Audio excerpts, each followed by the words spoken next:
Yes, g'day everybody. Welcome. Lovely to have your company. What a week. A brilliant gripping state of origin that went right down to the wire. The men also played in another state of origin. We'll get to both of those games with Ryan Girdler, Wade Graham, Brent Reid. My name is Tony Squires. Reid, it must be a very good week to be a Queenslander living in New South Wales. It's always good. A good week to be a Queenslander at home, but especially living in New South Origin Wales. week. Yes. You know what I've enjoyed this week, the last couple of days? Just giving it to Aaron Woods.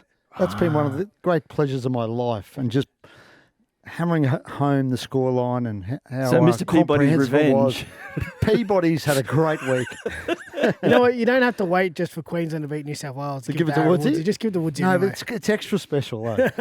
You know, he ran an online Instagram giveaway of a jersey. A signed jersey from 14, I think it was, when they won. Yeah. And I entered it. And I said, Queensland by 40, Ben Hunt, man of the match. You have to get scoreline a man of the match. He won't give me the jersey. Was that nearest the pin? Well, I'm clearly nearest the pin. I mean, Ben Hunt could have got man of the match, and it was 30. And he's just dug his heels and said no. But the fact was he didn't get man of the match and it wasn't. But he 40. should have. He could have. Well, not should have. I thought the hammer was unlucky not to get it. outstanding. Like, obviously, DCE was brilliant and controlled the game when it needed to be controlled, but wow, the hammer. Isn't he some sort of fire? He is. DC and Ben Hunt, it's like you got adults on the field. Like those guys who just do that job. Yeah. Ryan Girdler, not such a great week to be a New South Wales person living in Queensland. How's it been for you, I've kept a really low profile this week, Tony. Keep just lurking in the shadows, essentially. But I think everyone in New South Wales is disappointed. I mean, you don't like to lose an Origin, but when you lose an Origin the way we did on home soil, it leaves a bad taste in your mouth, given that game one now has gone to the Queenslanders and there's 2 games left, and a potential decider would be at Suncorp, and I can't remember the last decider we've won at that ground, Tone. So hasn't been the best start of the series for us, but we need to dust ourselves off and move on. I don't want to get into detail. We'll get into that in very, very shortly. But in terms of the game, though, being there, Girds, I was watching on the telly, but did the oxygen completely leave the stadium with the send-off?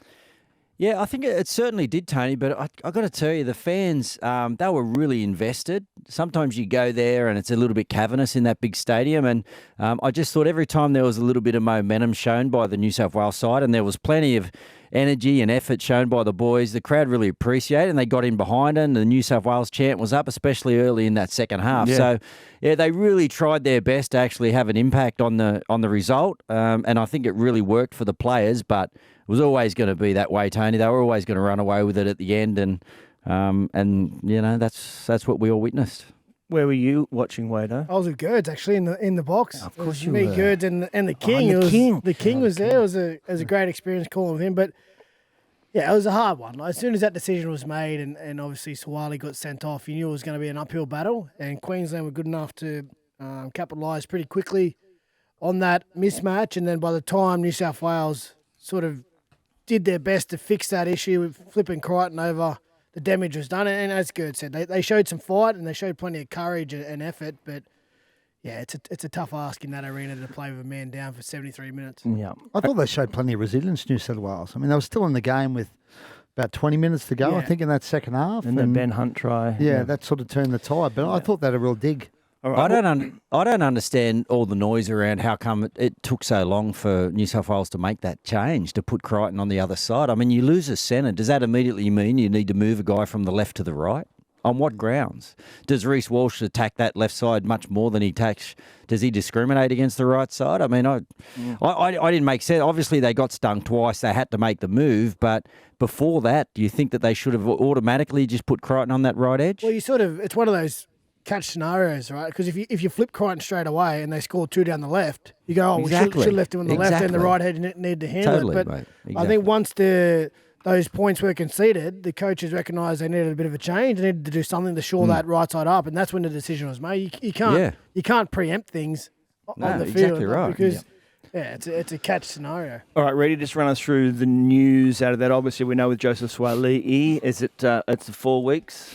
4 weeks for the early guilty plea, copped the early guilty plea. So, obviously he's going to miss the next Origin game, and we'll talk about the selections later. But it's like Groundhog Day for New South Wales, talking about mass changes again. There was some. Oh, you just That got was to a get little those dagger, little that ones little in there. dagger, I wasn't mean, it? Yeah. why mass changes? There's going to be a couple of Just saying, changes, as well, there I'm not always saying, I'm is. just saying there's debate already. do you mean you're Gers, not You that's just all. said mass changes. I said there's been debate over mass changes. There'll be discussion over mass changes. I haven't heard again. any discussion over mass changes. Really? I've heard there's a couple of new people that will be coming in, which I think is very predictable. Well, Liam but I Martin's wouldn't out call as them well, by mass the changes. sounds of it. what? He's out, Liam is he? Martin. There's going to be mass changes. Is he really? Well, he's in doubt. He's not So- out. He's in He's doubt, not but he in might doubt miss for a Origin. Origin. game. He's in doubt this week. Yeah.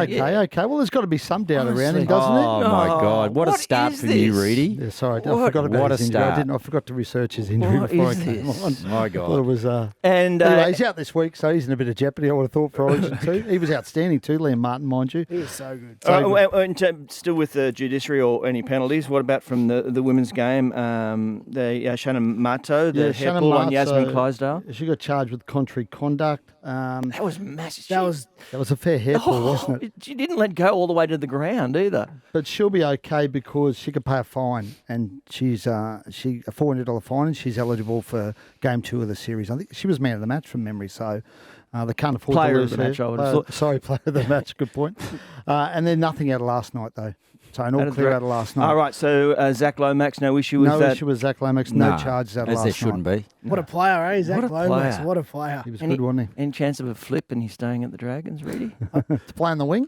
Hey, Why- wait, why when wouldn't you you tipped play him in at the the wing start, when you tipped him at the start of the year to play on the wing for New South Wales, did you also tip him into to be the Dally M Player of the Year? I didn't tip him that high, mate. I Oh, just didn't you? thought when all the Mate, noise, don't hold back. No, when all the noise came out about him moving to the wing, I just thought about his game. I was like, you know what? His game really suits to be a top tier winger. He's big, he's physical, he's got the he's great in the air, obviously, and You should have been directly moved into recruitment for the Sharks with that sort of call. I think I'm going to ask for a clip of his Origin match payment. To be honest, manifested it, Gerds. I think. Can I just say Liam Martin is in doubt for Origin 2? I was correct there, so you blokes bagged me. Wait. But Cam Murray might be back, so Well, how much doubt? he's 50-50. No, he's not, Reedy. He's got what's he What's got? the He's got injury? a, He's got a ligament injury. yeah, he's got Oh, a he's little got a ligament ligament spread. You injury. think that's going to stop Marto from playing game 2? I don't think so. I'm just Reedy. telling you what the reports were, lads. Okay, Yeah, he's yeah. in doubt for game 2, and he's probably your Yeah, best he'll be player. So fine. you blokes are in all sorts. He'll be Oh, my fine. God, this is going to be a long 3 hours. This is the Saturday Scrum. Triple M rocking the footy on a Saturday afternoon. Tony Squires, Ryan Girdler, Wade Graham and Brent Reid with you on this Saturday afternoon. Terrific to have your company. All heading towards the kickoff at 3 o'clock this afternoon. Seabus Super Stadium. The Titans taking on the Rabbits. So look at all those games from tonight.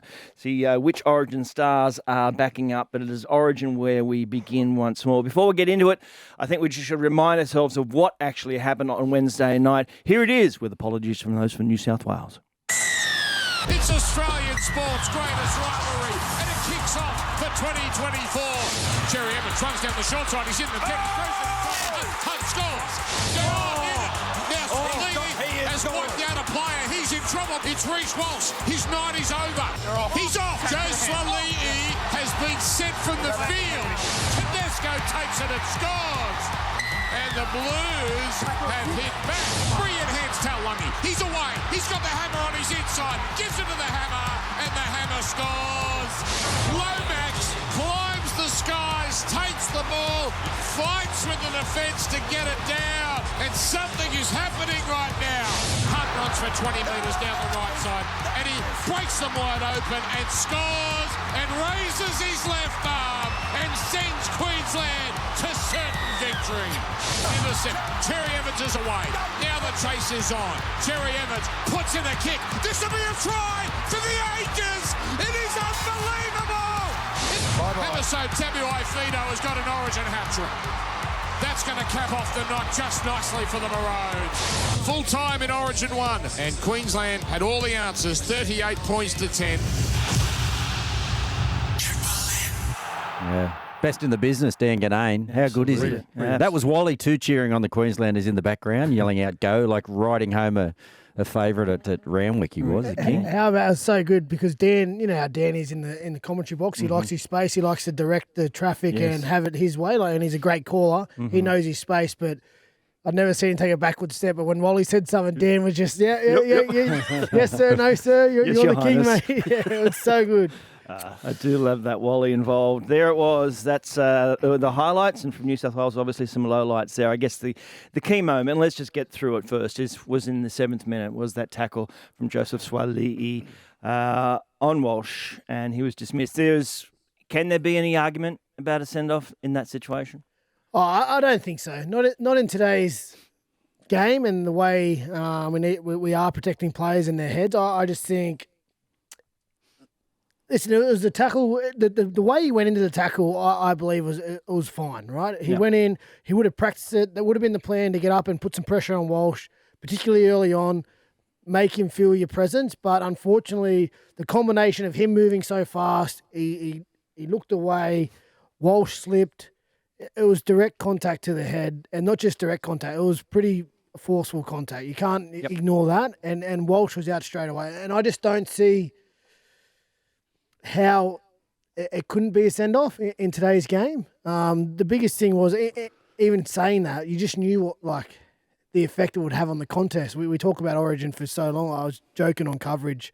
We talk about it after round 1, not even completing the NRL. Oh, he's in Origin. Everyone's looking for Origin. Then 7 minutes into the contest, a decision like that, it just takes a lot of the air out of the balloon. Yeah. But I think it was the right decision. But I don't want to be I seen Joey come out and apologise the day after, and no doubt he's going to feel remorseful and be disappointed about it. But it's the game sometimes. You make decisions out there in a split second. In the biggest stage, he's trying to be aggressive. He's trying to execute his plan. He just got it wrong. It was an accident that happened on the field, and there's big repercussions from it. But he's just got to bounce back from it now. Yeah, I think the NRL's made it clear last year that when players sort of shoot out the line like that and try to defend against the sweep runner, you've got to be in control. Yeah. And if you lose control and you make contact with the head, there are consequences such as send-offs. And that's the issue for me. I mean, I think, Joey lost a little bit of control. I mean, I think in the end, do you think Walsh lost control? In what sense? Did he slip a little bit? Yeah. Well, that shouldn't matter. Why? He's running fast. Because the onus is always on the defender. Why, but? Because it should be. Yeah, why? So Jared Reed-Hargraves uses his bumper and collects someone's up high and breaks their jaw. Is it on the defender then? Well, he did that a year, 2 years ago to Apicoriso. He didn't get charged for memory. So why it is. The onus is on the defender. Do you think we need to look at that part? No, I don't. Because I think the defenders got more opportunity to control what they're doing. Reece can't help it if he slips. But he can run slow. He can run slow at the back. No, Joey didn't slip though. But he can't help that Reece. No, that's what I'm saying. But his target area was probably the chest, and it became the head suddenly. Is what? But the fact is he couldn't adjust because he was coming at such speed, and he almost ended up. Well, maybe horizontal. Maybe you just backed the send off, and now you're arguing against it. No, I'm just saying. Keep up. Can you explain? I'm just saying, I don't like it when the defender the onus is always on the defender. Why though? Why? Because they've got more control. How do they have more control? The defender's making the tackle. The attacking player's just running the football. There should be more onus on the defender. He's creating the impact. There's no doubt about that. Does it create an opportunity, though, guys, for now the game to make some changes on the back of this? Because all the people that I've spoken to, and especially the people up here in Queensland, they all obviously enjoyed the win, but everyone wants a contest. Yeah. Does the game need to have a look at this situation now and potentially, moving forward, get together and create something, a rule change in our game where we don't ruin the contest, especially for accidental contest? Can we all agree on the fact that it was accidental, the contact? I agree with that. But it's generally always accidental. Send-offs are generally always accidental. Yeah, but so do you think we could develop a system for accidental contact where potentially we don't ruin the contest? So if it's deliberate, if it's intentional, if a guy comes out of the line from third man and coat hangers a guy or lifts the elbow or whatever, sure, there's still a place for send-off in the game. But I think the way the game is moving, the players are so athletic, everything happens at such a breakneck speed that it's a millisecond, and all of a sudden, we see the series is over from a guy that was probably just trying to adjust to the speed of a game that he'd only spent 7 minutes in. So is there an opportunity though? What's your model of? Well, I would say, Tone, that that you could get 10 minutes. You get 10 minutes in the bin, and then either you don't come back on. and maybe another player, you're allowed to go back to 13, then you lose one of your bench players, so then you're down to 16. And then what happens is, and I also feel really sorry for the Roosters in this, because he's going to sit out now for 4 or 5 weeks. And I would say another punishment would be that as opposed to the 4 or 5 weeks he misses at club level, he should not be eligible for rep football for the next 4 or 5 selections. And if you ask any player that's played at that level, that's a big punishment. So sua'ali'i, instead of now going back and missing all that month for the Roosters, he just isn't available for the next 2 Origins or any tests at the end of the year until he serves his suspension. That's what I would say. I don't agree with that, because I think it works both ways for football, for club teams, right? Yes, a guy goes and plays Origin, he might get suspended, but they also get the benefit of a guy who goes and plays Origin. You ask any club coach Girds whether they would like 4 or 5 Origin players, and they will all say, yes, give me 4 or 5 Origin players. But they sacrifice 3 games already through the year, don't they, Reddy? The players aren't eligible for 3 games. Yes, they do. Isn't that the reward enough for the clubs? I think 2 buys generally. 3 buys. No, you're right. Sorry, 3 games. But they have buys, yes. So. Isn't that enough for the club to wear for the benefit of the player coming back after Origin? Origin? You're also got to wear the risk that maybe they do something in Origin that gets them suspended. Because the benefit of having an Origin player far outweighs the benefit of not having one. But they've given them 3 games. Well, no, they don't get 3 games because, as Tony pointed out, there's buys generally, so they might miss 2.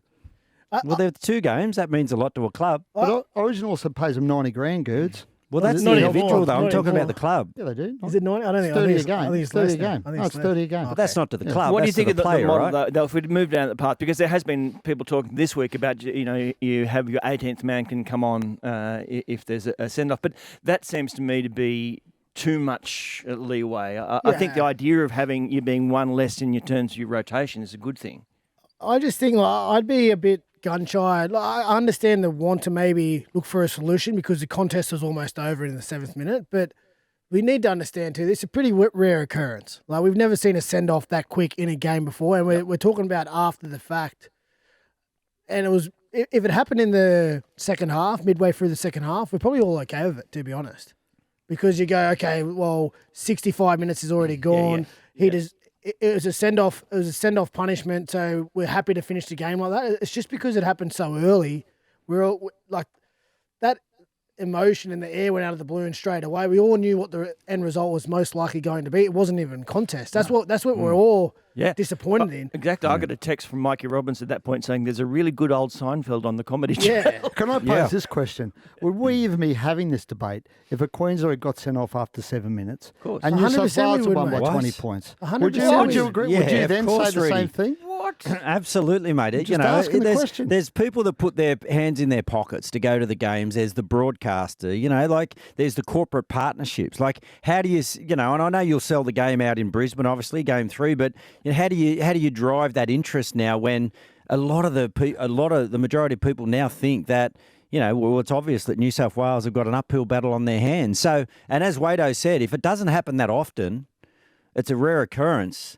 Well, that means that this rule change wouldn't really happen. So the New South Wales fans who had the air sucked out of them on Wednesday night, if a Queensland had been sent off after 7 minutes and they'd won by 20, they wouldn't have cared less. They couldn't have cared less. They'd have gone home happy.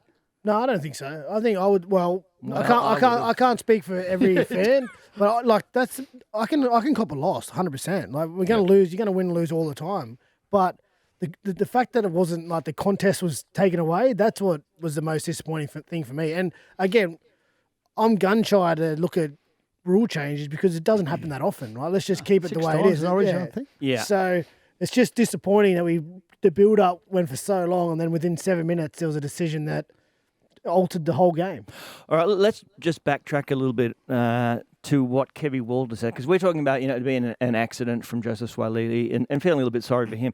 I don't think Kevy Walters was feeling that at all when talking about the motivation and also the punishment for Joseph sua'ali'i. Let's have a listen to him.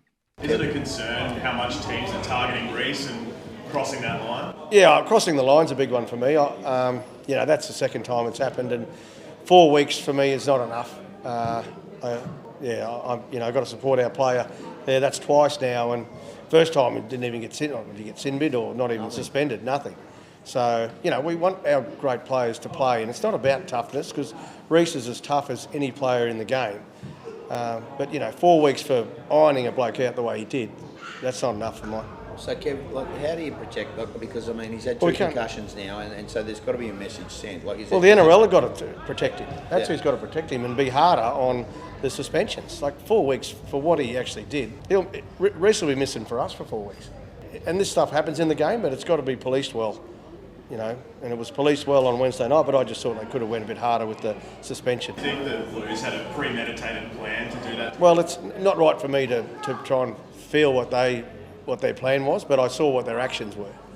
And that was the first block play of the game, so you make your own mind up. Broncos coach Kevin Walters there, obviously concerned about his play. It was unfortunate that on the morning of the game there was the media saying from people like Mark Carroll and Benny Elias, that the pretty boy, you've got to get him, see his eyes rolling back in his head, which is what happened. That doesn't transfer to the field, obviously. It's just one of those things. We've been writing that stuff for 40 years of Origin. Get after Nathan Cleary. Get after Jonathan Thurston. I sat on a panel on the Tuesday night with Justin Hodges. It was Braithen Astor and Jimmy Graham. They both asked Justin Hodges, who was a notorious sledger and he would attack players, how would you target Nicho Hynes? But the best players are always targeted. Yes. And the way to defend Reece Walsh, I'm sorry, Kevy, I get it. He's got his club hat on. He's sticking up for his player. You need to get up and in and be aggressive. And the 9 times out of 10 when you get it right, you do your job. The one time when an accident happens, it's going to be unfortunate, but it's not going away. He's going to get that for 10, 15 years, as long as he plays in the NRL. That's how you defend someone like Reece Walsh. And it's not just at Origin level, it's at club level. You can't sit back as an edge defender with his speed and let him catch out the back and run fast into the centre, because he'll just pick you the pieces. The way to defend him is to get up and in. And maybe Reece will have to change the way he plays. Maybe he'll have to get deeper or catch it earlier or pass earlier. It's the same as when Nathan was playing Origin before he got injured. We were all the Queenslanders were all riding, hit Nathan Cleary. Christian Welch was basically in the team to put pressure on Nathan Cleary. That's what you do to the best players. You put pressure on them, and geez, if you can whack them, you whack them. You do it. Try and do it legally, but if you can put a little shot on them, you do it every chance you get. It wasn't an act of blatant foul play. It wasn't an elbow, or it didn't hit him later. It was just a high-speed collision that went wrong. Saturday Scrum. Just breaking down State of Origin 1. We haven't got very far past the 7th minute, but we have plenty of time, a couple more hours with you. We're talking about Joseph sua'ali'i, quite obviously. I did feel a bit sorry for him. He's a young kid. He's making his debut, 7 minutes, and we know he's leaving the code to go to rugby. And that moment happens. He feels, obviously, Wado, an awesome sense of responsibility and of letting down various people. It must have been a tough few days for him post that. Yeah, well, I came out the next day in our podcast and back to. I think he's going to feel remorseful for sure and disappointed. Like, no one dreams of an Origin debut and then getting sent off in the 7th minute. It's a hard situation, and you do feel like you owe the team and you've let the team down, but it was just he was trying to execute his plan. I have no doubt about it. Like, he went in, he put pressure on Walsh, he bent his back, he went to go up and in defence, and Walsh unfortunately was moving at speed and slipped, and it was just an accident. So I feel like he's going to have enough negativity in himself. He needs some support, and certainly as an ex-player, I get it. I've been there. I've made mistakes on the field, not intentionally, but you make those split-second decisions, and he needs some support as well. He got some support from Nate Miles as he left the field. Nate Miles working as a trainer for Queensland, telling him to, hope he enjoyed his debut in language far more colourful than that. Yeah, a little unfortunate. Nate got a warning from the NRL about that. It's probably uncalled for, right? I mean, as you guys said, Joe was feeling pretty bad. I think Joe was shocked by it. You could see his reaction. He thought, what the hell's going on here? But, Nate's been around a long time, and emotions probably got the better of him in that moment. And he's been warned about it, and hopefully he doesn't do it again. Just Origin for Nate Miles. He's probably got a concerning act and warning in every game he plays. So it's just another one. Joe's lucky, right? Joe's a really level-headed, lovely young bloke. He's surrounded by really good people at the Roosters. Got a beautiful family, Joe, and he was in the sheds after the game with his family. He'll be fine. He's going to be a great footballer who's going to play, either code in this country for a long time. Well, lucky he wasn't in Union. He'd probably get 4 years for that, not 4 weeks. Absolutely. What did you think of the Nate Miles thing, Gerds? Oh, I think, you need to be able to, the sideline officials, it's important they can control their emotions. I know Rudy said that he probably lost his emotions, but, if you want to yell out and sledge players, you probably should pay your money and sit behind the fence with the rest of the punters, because sua'ali'i sort of turned around and acknowledged it. But if that was Liam Martin that had just been sent off and his eyes were rolled back in his head and Nate decides to say something to him, it could have escalated into a situation that the game probably would have had to deal with in a different manner. So, yeah, there's lots of emotion down there. I get it. Nate's played a lot of Origins and he's really connected into that Queensland spirit. But if you're a sideline official, you kind of need to be able to control that. Otherwise, you're better off sitting up in the crowd with the rest of us. Weren't you nearby when the great man, the Raging Bull, was given his marching orders by Bill Harrigan?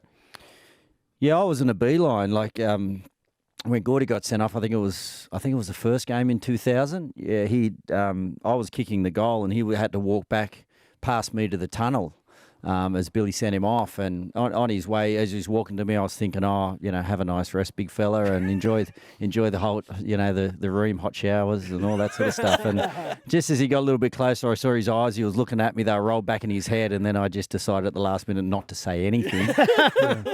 And then he walked past me. So you do need to be careful in those situations. They're in the heat of battle.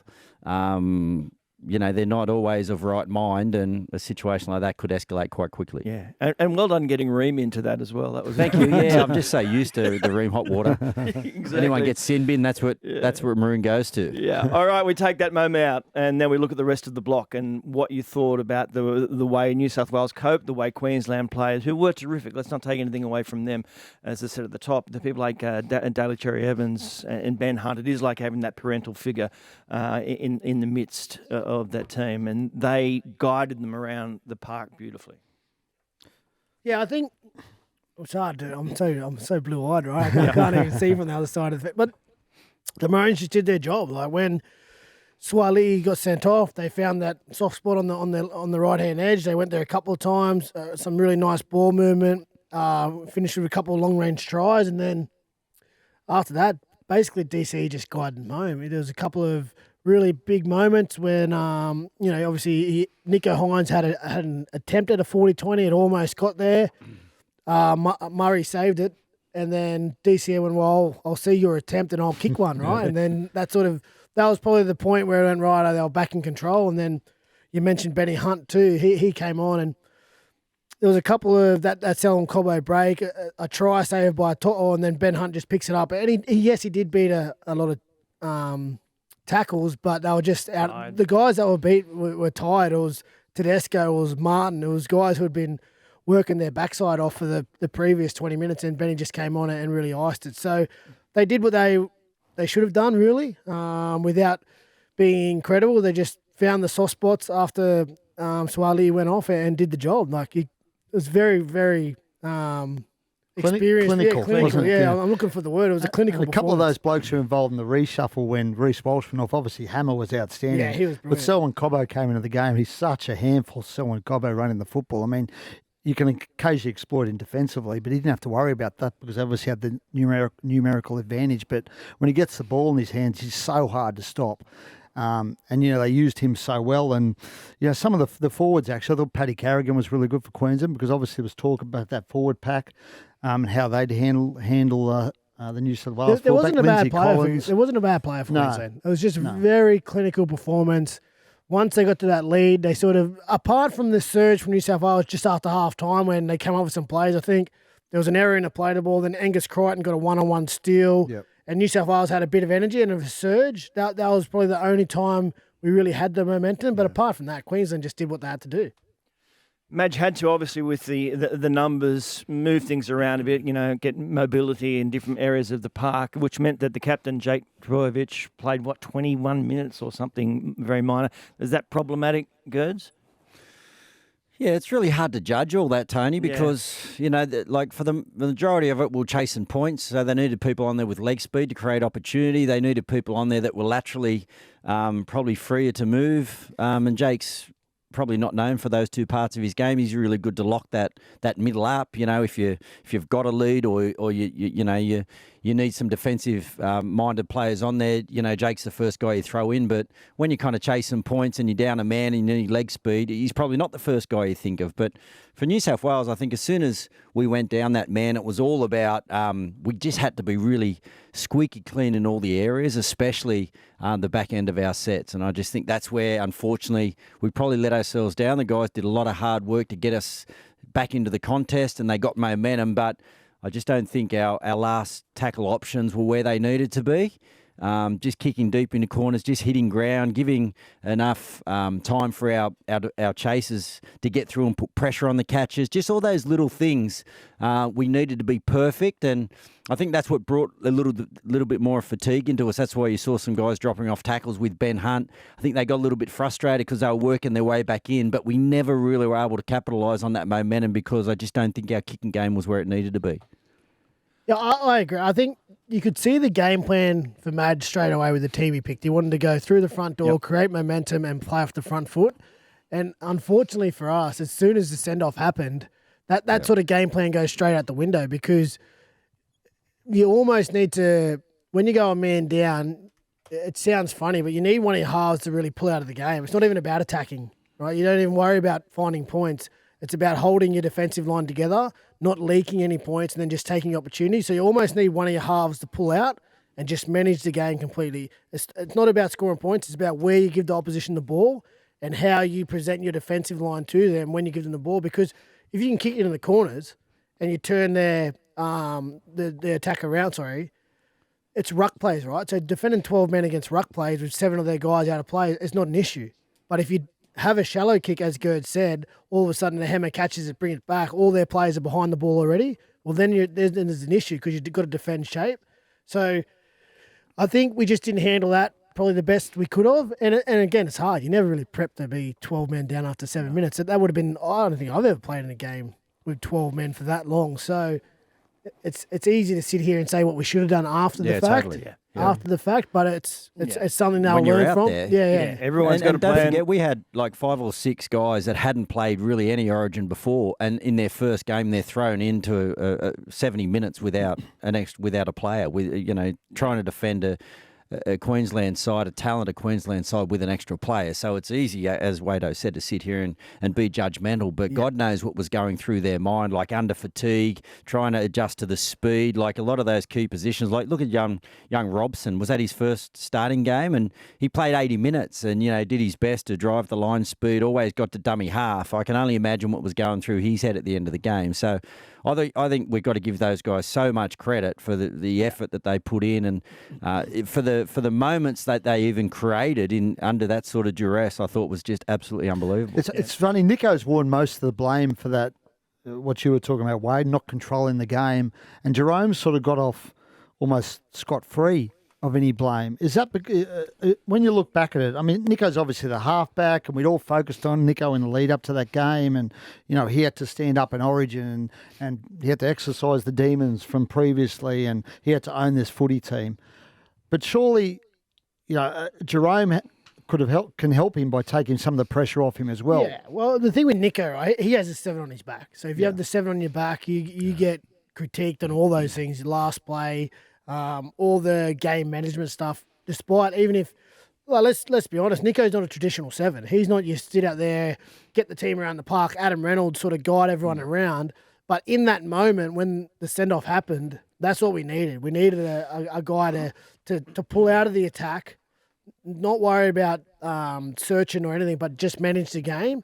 And Jerome could have helped for sure, but he's got the 6. And that's where someone like a Nath Cleary would have been at his best. Or even flip the scenario. Say it was Queensland, DCE would have just pulled out of that game and just kicked and looked after his team, got his team around the park. And that's the learning curve for Nico, really, because he wouldn't never have been exposed to a situation like that at that level. But to go down 12 men, that's when you really need to manage a game. Yeah, everybody's got a plan until they get punched in the face. Yeah, totally. And New South Wales got punched in the face. Obviously, next we'll go to what is the next step? What does it mean? What does it look like for State of Origin 2, for the Blues and for the Maroons? Obviously, Reedy's already said there'll be wholesale sackings for New South Wales.